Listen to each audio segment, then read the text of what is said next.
हमें तो सवाल पूछना है, हमें तो जवाब पूछना है। ये कुछ कहने के लायक है नहीं, क्योंकि बातें बहुत की थी इन्होंने। बातों के अकॉर्डिंग इस बजट में कुछ भी रिफ्लेक्ट नहीं किया गया है। तो क्या आप मानते हैं कि आवाम जो है जिस आपके बहुत नाराज़गी इसमें बढ़ेगी? देखिए, मैं कहूँगा नेशनल कॉन्फ्रेंस झूठ, फरेब, धोखे इस बुनियाद पे बनी हुई एक इमारत है, जिन्होंने 3 पीढ़ियों से जम्मू कश्मीर की जनता के साथ प्रेम किया। और मैं एक शेर में आज अंदर भी मैंने बोला, पिछली पीढ़ी ने पाखंड किया, अगली पीढ़ी ने परंपरा बना ली। शेख मोहम्मद अब्दुल्ला साहब पाखंड कर गए, फारूक साहब, उमर साहब उसको परंपरा बना रहे, जम्मू कश्मीर के लोगों को लूट रहे, मूर्ख बना रहे। राशन, अंत्योदय अन्न योजना जो अटल बिहारी वाजपेयी जी की देन है, जो शांता कुमार जी की देन है, 35 किलो ऑलरेडी उनको मिल रहा है। उस 35 किलो में अगर 3 मेंबर हैं ये कुछ नहीं देंगे, 2 मेंबर हैं ये कुछ नहीं देंगे, अगर कहीं पे चौथा मेंबर है तो उसमें 5 किलो बढ़ा रहे हैं। मुझे बताइए ये कौन सा इंसाफ है? 200 यूनिट बिजली वो भी क्लियर नहीं की, वो ऑन ग्रिड नहीं दे रहे हैं। जो बिजली आ रही है ना पोल तार से, वो नहीं दे रहे हैं। कहते कनेक्ट करेंगे सौर ऊर्जा के तहत, वो भी मोदी जी की दे।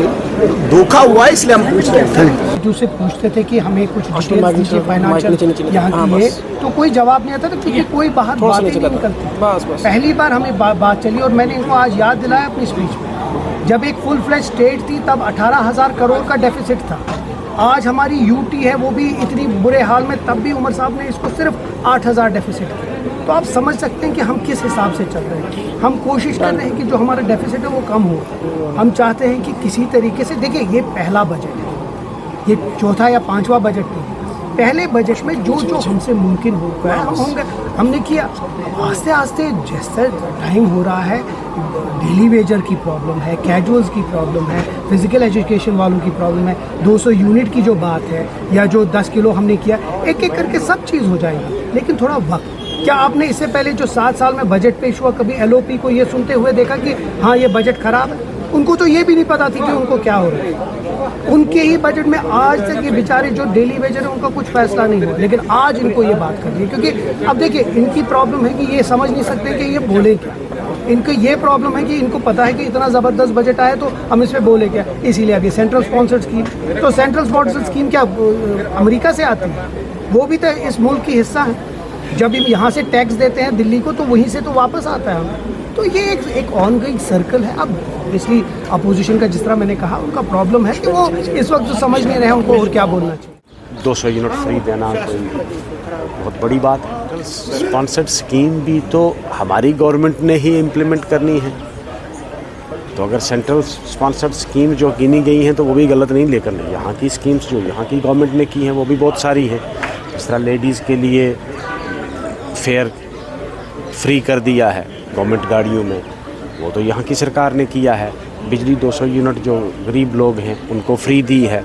अब नेक्स्ट बजट में सिलेंडर की डिमांड है लोगों की, वो भी मुझे उम्मीद है कि अगले बजट में वो भी वादा पूरा किया जाएगा, और अभी और नज़रसानी की जाएगी।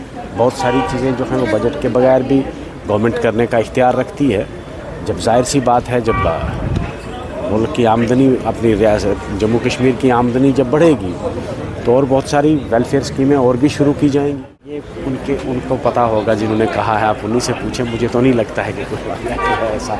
एलजी साहब को उसके साथ क्या लेना देना, गवर्नमेंट तो कैबिनेट ने चलाना। हर प्रोफेशन में वो आगे हैं आज भी, चाहे आप एजुकेशन की बात करें, चाहे आप हेल्थ की बात करें, IAS की बात करें, किसी भी सोशल वर्क की बात करें, हमारे बहनों का बहुत रोल है आगे बढ़े। और पॉलिटिकल पार्टीज़ को भी, जैसे वज़ीर आज़म साहब ने 33% जो है पार्लियामेंट में पास कराया, लेकिन पास कराना बड़ी बात नहीं होती है, इसको इम्प्लीमेंट करना जो है वो बड़ी बात होती है। ये बजट लाया है, इस पर बहस जो है विधायक करेंगे, MLAs करेंगे, बीजेपी के अलावा जितने भी हैं वो इस पर चर्चा करने के हकदार है। इनको कोई हक नहीं है, क्योंकि 10 साल से लगातार, ये मामला कोई 4 महीने पहले का नहीं है, 1 साल पहले का नहीं है। ये कोई चुनावी मैनिफेस्टो में वो नई चीज़ें कोई नहीं बनकर आई हैं। मुझे तो खुशी है कि अगर मेरी पार्टी यहाँ पर नहीं है, मेरी पार्टी का मैनिफेस्टो यहाँ पर एजेंडा काम कर रहा है, मैं खुश हूँ इस बात से। लेकिन बीजेपी को कोई अधिकार नहीं है। अगर वो फ्री बिजली की बात उठा रहे हैं, उनका मोदी तो फ्री बीज कह रहा है, उनको तो इस पे इनके खिलाफ होना चाहिए, फ्री बीज क्यों ला रहे हैं। तो देखिए कहीं ना कहीं जनता है,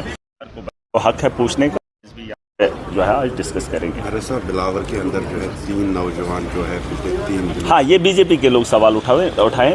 बिलावर जो है जम्मू रीजन में आता है और जम्मू के अंदर जो है बीजेपी मेजॉरिटी में है और जम्मू के अंदर आज किलिंग हो रही है, आज माफिया है, आज जो है लोगों को उठाया जा रहा है, कोई आता पता नहीं है। ये सवाल बीजेपी वाले उठाए, वरना ये लेवेंडर के बीज की बात करेंगे, 10 साल में इनको बीज नहीं मिला तो इन्होंने क्या किया जिंदगी में, तो ये कुछ काम नहीं कर होता है कि इनको अधिकार नहीं है। वो जो 3 लोग गायब हैं उनके बारे में बीजेपी सवाल उठाए। ऐसे ऐसे मामलात में बीजेपी ये सवाल उठाए कि अंदर क्यों हो रही है, माफिया क्यों है, ये सवाल उनको पूछने का हक है। बिजली फ्री कम लोगों को क्यों दी, वो इनको हक नहीं है। वो कैजुअल लेबरर्स को परमिट करने की बात नहीं कर सकते क्योंकि 10 साल मोदी उनको मिला। सदन है, सदन में जो है चर्चा होगी, में कर आई है और मुझे लगता है सरकार को जवाब देना चाहिए जनता को।